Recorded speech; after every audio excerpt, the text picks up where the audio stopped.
Kata suaminya, sayang deh uang segitu saya. Udah lah kita tolaah aja dengan bacaan kita itu loh Bapak Ibu. Nah berarti agenda dunianya sama, agenda surganya nggak sama gitu loh Bapak Ibu ya. Mas, anakmu udah laki-laki umur 7 tahun loh. 7 tahun itu tahap perkembangan paling puncaknya spiritual, tahap yang pertama.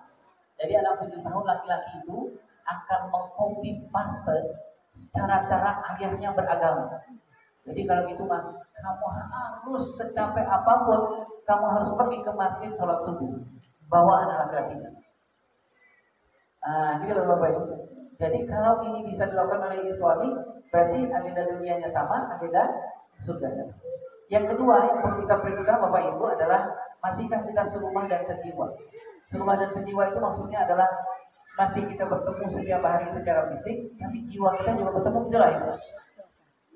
Yang paling berat itu adalah ketemu setiap hari secara fisik. Sebenarnya kita sudah berpura-pura sebenarnya. Jiwa kita udah gak ketemu sebenarnya Bapak Ibu. Kenapa bertahan juga? Gak enak sama Pak RW, gak enak sama ketua masjid, gak enak sama air gitu loh Bapak Ibu.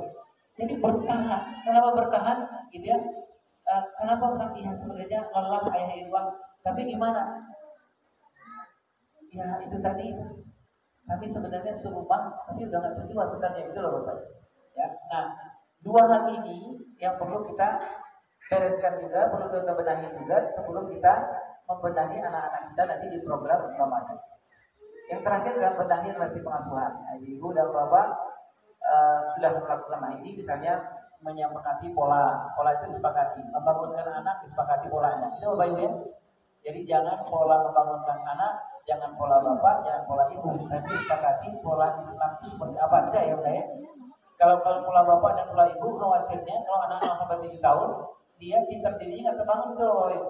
Kalau bapaknya dari Medan, ibunya dari Solo, itu mazhabnya berbeda gitu ya. Jadi mazhab Medaniyah itu membangunkan anak berbeda itu dengan mazhab Solowiyah. Itu satu Bapak Ibu. Jadi apa yang terjadi? Hampir 10 tahun anak di rumah, dan dia setiap hari mazhabnya berbeda gitu ya. Sampai anak bilang, sebenarnya dia bilang ke adiknya, sebenarnya dek kita ini mazhab apa ya? Gitu loh Bapak Ibu. Kalau pagi-pagi datang mazhab Medaniyah itu, kita langsung besoknya lagi datang mazhab Soloyah, gitu loh Bapak Ibu. Nah, mazhab Soloyah ini gitu loh Bapak Ibu. Nah, Soloyah banyak. Itu kalau sebentar gitu loh Bapak Ibu. Kebayangkan Bapak Ibu, sepanjang hampir 14 tahun persoalan membangunkan saja sepasang suami istri nggak pernah sepakat. Gitu ya. Nah, ini mungkin kita mulai benar. Nah ini secara teknisnya ini Bapak dan Ibu, walaupun ini mungkin saya berhusnuzonnya kita sudah lakukan persiapan Ramadan ini Rajab, karena memang di hadis Rasulullah Rasulullah sebutkan ada 2 bulan itu Bapak Ibu ya, supaya kita bisa diberkahi bulan Rajab dan Sya'ban, supaya kita bertemu dengan bulan Ramadan. Nah Rajab itu adalah bulan persiapan. Jadi ibu-ibu bapak-bapak siapkanlah periksa di rumah kira-kira anak sulung karakter apa nih yang nggak terbiasa, itu loh Bapak Ibu ya, dicatat. Anak nomor 2 apa? Itu Bapak Ibu. Nah, bikinkan persiapan. Anak sulung ini berarti dia umur 15 tahun, 16 tahun. Dia nggak ada tanggung jawabnya, suka bohong gitu loh Bapak Ibu ya. Nah, berarti disiapkan nih programnya apa? Ya udah ya. Bisa jadi ini programnya. Bagian bisa jadi anak sulung kita ini dia butuh contoh gitu loh Bapak Ibu. Kita carikanlah misalnya ada ustadz, ada ulama yang kita tahu ulama itu sangat bertanggung jawab. Nah mungkin izin ke ulama itu boleh nggak ustadz anak saya magang di rumah atau di masjid ustadz, itu loh Bapak Ibu ya. Tidurlah di sana semalam atau 2 malam itu untuk melihat proses tanggung jawab itu seperti apa. Itu mungkin ya Bapak Ibu. Tapi itu kita siapkannya di Rajab. Nah ini di keterangan yang di samping itu keterangan saja. Di Rajab itu kita persiapan penyamaan tentang makna puasa, manfaat puasa. Ini terutama bagi anak-anak yang menyemai ya Bapak Ibu, yang baru berkenalan dengan puasa. Jadi kadang-kadang anak-anak nggak terlalu paham sebenarnya puasa itu apa, manfaatnya apa. Ibu bapak jelaskan aja dengan cara bercerita, berkisah, contohkan kakeknya dulu juga berpuasa, kemudian kakeknya sehat atau siapa ibu bapak cerita. Yang kedua Sya'ban ini uji coba. Ya, uji coba itu apa yang sudah kita rencanakan, kita persiapkan, kita uji coba di Sya'ban. Misalnya gini, kita mulai menyiapkan, membiasakan tanggung jawab. Berarti nanti di Sya'ban kita siapkan urusan sahur, menyiapkan nyalain lampu atau apa itu urusan siapa? Nah berarti kita udah siapkan di bulan Rajab. Nah kita praktekkan di Sya'ban. Itu apa Ibu ya? Habis sahur, makan sahur, yang sahur pertama yang bertanggung jawab untuk memberesin seluruh siapa? Berarti kita siapkan listnya di bulan Rajab. Itu apa Ibu ya? Kita uji cobakan di bulan Sya'ban. Kalau ada anak-anak bilang ayah aku terlalu berat kerjanya, itu apa Ibu? Berarti kita uji ulang nih. Kalau gitu anak yang ini tidak udah cuci piring, tapi apa? Itulah Bapak Ibu ya. Nah yang di bulan Ramadan adalah melakukan, mengamalkan. Jadi kalau boleh, kalau saya berpendapat Bapak Ibu di Ramadan itu jangan diskusi lagi, sudah ya udah ya, udah selesai. Karena kita sedang berkompetisi dengan waktu, itu Bapak Ibu. Kita jangan terlewatkan waktu 1 detik pun karena pahalanya sangat luar biasa. Kalau kita masih bertengkar di bulan Ramadan, masih kita berdiskusi di bulan Ramadan, habis sudah, kita ya, habis sudah.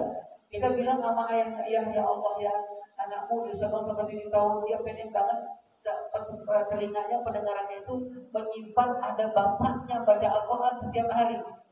Bisa nggak ya kamu baca Al-Quran? Nah itu jangan diskusi Ramadan. Kata ayahnya, oke, aku musyawarahkan dulu dengan ibu bapakku. Nah berarti 2 hari lagi itu bapak ibu.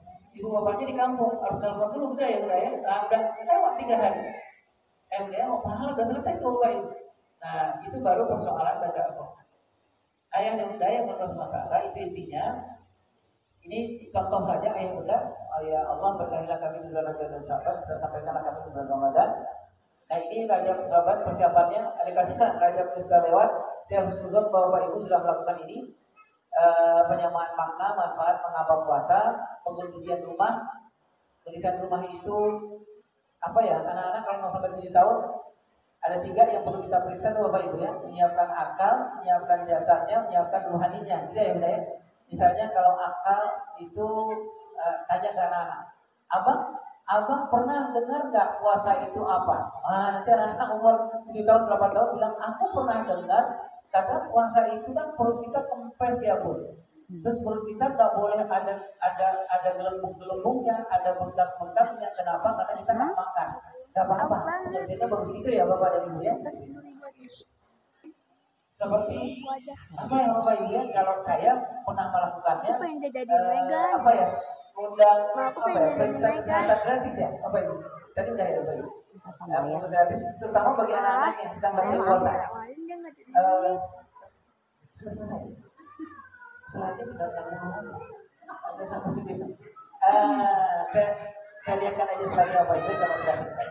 Tadi pengobatan gratis, cek kesehatan gratis itu bagus banget buat anak-anak yang sedang latihan puasa. Ya Bapak Ibu ya, ada gejala mah atau apa gitu Bapak sebagai rekomendasi.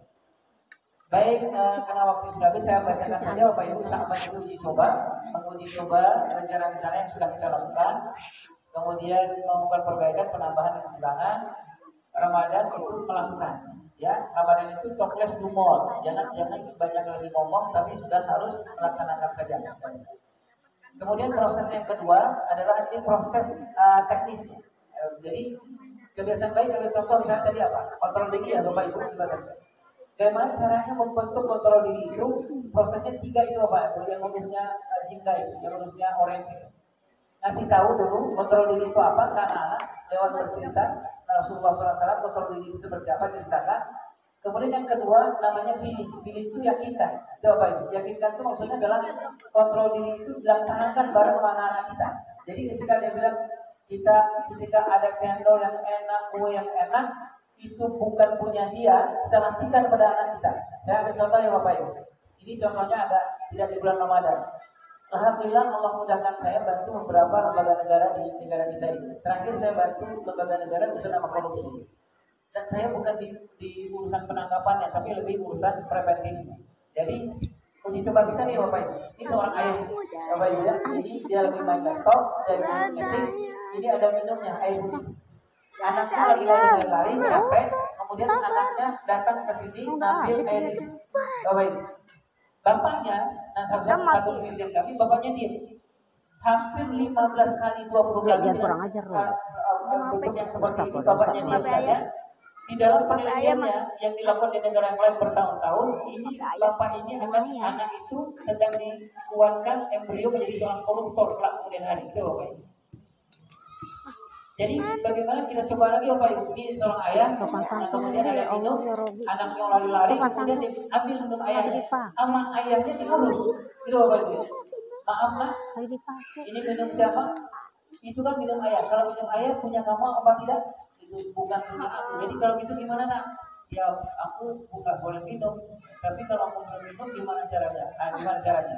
Aku minta izin boleh nggak ya? Itu apa ya? Ini kalau dia lakukan 15 kali 21 kali, insya Allah mudah-mudahan ada pun kesempatan dia untuk korupsi, Bapak Ibu mudah-mudahan ini akan digagalkan oleh dirinya sendiri. Nah itu namanya filik Bapak dan Ibu. Jadi dilatih. Kemudian udah sebelum dikasih kode lagi, ini tahap perkembangannya, membiasakan kebiasaan. Tahap perkembangannya yang Bapak Ibu baca aja, saya tinggalkan materinya. Tahap yang pertama itu latihan kebiasaan baik itu ketika anak kita usia 0 sampai 2 tahun. Jadi anak kita 0 2 tahun sudah ikut program Ramadan sebenarnya. Salah satunya adalah melatih kebiasaan baik. Apa ibu lakukan? Ibu cerita, betul ya Bapak Ibu? Misalnya gini. Tapi ini saya nggak enak depan ibu-ibu sudah lakukan ini misalnya. Ibu kan 02 tahun itu kan grup WA dikurangi, betul ibu? Ya, grup dikurangi, nonton TV dikurangi gitu Bapak Ibu ya, karena apa? Karena konsentrasi kita di sini, di anak kita, dalam pelukan kita. Makanya kalau dalam ilmunya pengasuhan itu, kalau bayi usia 0 sampai 1 tahun, ibu kalau bikin ilmu itu jangan pernah tidak menyentuh hampir seluruh permukaan bayi anak kita. Itu Bapak Ibu. Jadi lagi gendong, ibu pegang tangannya, ibu kan bilang ya anak bayi, ya Allah nak, nanti kalau sudah besar, jangan memegang sesuatu yang diharapkan Allah. Betul, Ibu? Nanti anak kita nggak ngerti, tapi Allah sedang menyiapkan proses penyimpanan yang sangat luar biasa buat anak kita. Dia simpan itu Bapak Ibu. Berapa lama dia simpan? 10 tahun dia simpan. Lagi gendong anak, ibu pegang kaki, ya Allah nak, nanti kalau sudah besar bisa langkahkan kakimu kepada tempat-tempat yang diharapkan Allah. Ngerti dia? Nggak ngerti. Ya Bapak Ibu. Jadi kalau bulan Ramadan ibu bisa cerita nih, nanti nah itu udah itu sudah azan maghrib, sudah saatnya kita berbuka. Nanti bayi kita nggak ngerti, tapi dia sudah ikut proses persiapan Ramadan. Ya, ya. Kan nggak ada bayi yang jawab itu kan nggak ada ya. Udah maghrib, udah ibu siapin dulu apa kita gitu ya Pak. Itu tahapan-tahapannya ayah bunda. Mungkin agak panjang di pembahasannya, tapi saya bacakan saja sampai tahap yang kelima ya. Kemudian kaidah kebiasaan baik itu ada beberapa bertahap-tahap, nggak bisa langsung jadi, berkesinambungan. Terus kemudian momentum, ada saat-saat yang namanya golden moment. Golden moment itu adalah momen biasa dijadikan momen yang luar biasa. Itu apa itu ya? Caranya dua. Kalau misalnya yang satu rebut, satu rekayasa. Kalau ada anak-anak, Bapak Ibu, anak-anak datang, kemudian dia bilang, Pak Anto, aku boleh nggak azan? Kan sudah zuhur, masjid yang lain udah azan. Itu apa? Itu momen yang direbut. Masya Allah, makasih anak, kamu sudah mau memanggil orang-orang untuk sholat ke masjid. Tapi di sini ada banyak masalah. Kalau anak-anak azan, anak-anak azan, Pak atau tidak itu mau kan? Bagaimana kalau Pak atau azan dulu, kamu ngiringin Pak atau azan? Kadang-kadang di speaker, itu baik ya. Kamu berdiri di sini. Allah atau bilang, ayo. Nanti jauhi itu loh Bapak Ibu. Proses golden moment yang tetap Bapak Ibu, hak anak untuk mendapatkan dia ada citra diri bahwa dia ini adalah anak yang soleh itu loh Bapak Ibu. Sejak dari kecil dia sudah berkhidmat ke masjid juga ya saya. Mudah-mudahan Allah catatkan itu ketika dia besar kemudian hari punya uang lebih dia datang ke masjid itu loh Bapak Ibu. Punya uang lebih dia punya kenangan di masjid, dia akan bangun masjid karena kenangan yang dia buat. Kemudian manfaatkan waktu yang terbaik. Waktu yang terbaik itu yaitulah Bapak Ibu waktu berbuka, biasakan kebiasaan yang baik. Waktu sahur berarti Bapak Ibu sudah punya program nih jelang sahur, apa cerita yang mau diceritakan ke anak, bagi-bagi kita dijawabkan, kontrol diri atau yang lain-lain. Berarti sekarang sudah ada bank naskahnya, itu loh Bapak Ibu ya. Ini waktu tinggal 15 hari lagi. Ya, enggak. Jangan sampai nanti gini ayah, udah mau berbuka nih, kata isi-isi Mas cerita tentang Rasulullah. Ya itu aku cerita tentang Rasulullah, tapi yang mana ya? Itu loh Bapak Ibu ya. Sudah semua lupa tuh Bapak Ibu. Sudah azan, Allahu Akbar. Kata istrinya, Mas selalu sih dari dulu tuh aku bermasalah sama Mas karena Mas lelet orangnya, berantem dah gitu loh ya. Kesempatan yang terbaik, Ayunda. Kemudian waktu yang terbaik di sahur mau drama, Ayunda berbuka ceria, puasa bermakna ini tadi. Sudah, nah, kesempatan yang terbaik itu kapan? Rasulullah SAW mencontohkan ada sekitar 12 kesempatan yang terbaik yang Bapak Ibu bisa manfaatkan untuk membiasakan kebiasaan yang baik. Di pagi yang gembira, Ayunda, pagi yang gembira, kemudian waktu makan, waktu kita makan, waktu sahur atau waktu kita berbuka, itu momennya jangan hanya lewatkan dengan makan saja, tapi momennya waktu berbuka misalnya gitu. Berbuka kan nyaman banget anak-anak ya Bapak Ibu ya. Oh enak, makanan enak. Bapak sebagai seorang kepala keluarga, Bapak ambil kesempatan ini gitu ya. Bang, setelah kita makan apa perasaan Abang? Oh itu sedikit tapi itu nyes banget ya. Aku bahagia banget ya, bahagia banget. Oh, aku tadi tuh lapar banget ya. Sekarang aku bisa makan ikan, makan ayam dan lain-lain gitu. Iya bang, bahagia kita bersyukur ya bang. Tapi bang, ada teman-teman abang di Palestina nggak tahu berbuka apa enggak. Kata anaknya, oh gimana kalau berbuka besok eh, kita berbuka aja apa uang jajan aku atau apa untuk gimana kalau kita serahkan dulu ke Palestina gitu loh Bapak Ibu ya. Nah, itu namanya adalah membuat kesempatan terbaik, memanfaatkan kebiasaan di momen-momen. Ada di siang butuh disapa. Saya butuh disapa itu kalau Bapak Ibu misalnya Bapak di kantor, nanti anak-anak sedang latihan puasa di rumah, kalau bisa telepon ya Bapak Ibu ya. Kalau bisa video call, kalau enggak pesankan ke istri. Bapak di kantor misalnya bilang, Dek, anakku lagi masih berpuasa, masih bang, itu sudah hampir bunuh diri anakku. Itu loh Bapak Ibu ya. Nah, Bapak Ibu ya, Bapak telepon dari kantor. Itu penting. Siang yang butuh disapa, gitu ya. Nah, yang baik.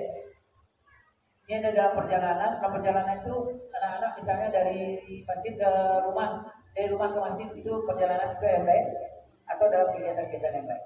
Naik kendaraan, jadi kalau dari rumah ke masjid, naik motor, naik sepeda, anak bonceng di belakang, jangan diam aja. Jangan walau kalam walau salam itu apa ya? Anak diam, bapaknya diam. Itu apa itu? Nah, manfaatkan. Misalnya lewat, terus kemudian Mas tahu nggak rumah siapa ini? Nah, jangan gibah ya Bapak Ibu. Gitu. Ini orangnya soleh sekali Mas, gitu Bapak Ibu ya. Baik, saat makan bersama nanti di masjid, kadang-kadang kita buka bersama ya Bapak Ibu ya. Saat buka bersama di masjid itu, Bapak Ibu ambillah kesempatan kalau ada anak-anak pengurus masjid untuk menyebutkan satu value yang sedang kita inikan. Jadi jangan makan aja, gitu loh Bapak Ibu ya. Saat anak bimbang, jadi mau puasa apa enggak, dilanjutkan apa enggak, aku berbuka apa enggak, saat ini prestasi dia bisa berpuasa, saat anak liburan. Nah Bapak Ibu yang berkesunnah ta'ala, mudah-mudahan kita bisa melakukan ini. Bapak Ibu masih banyak yang harus disampaikan, tapi waktunya sudah tidak ada. Saya mohon maaf untuk kemampuan saya. Mudah-mudahan Allah mudahkan kita membuatkan kebiasaan baik di rumah tangga kita. Wallahualam. Assalamualaikum.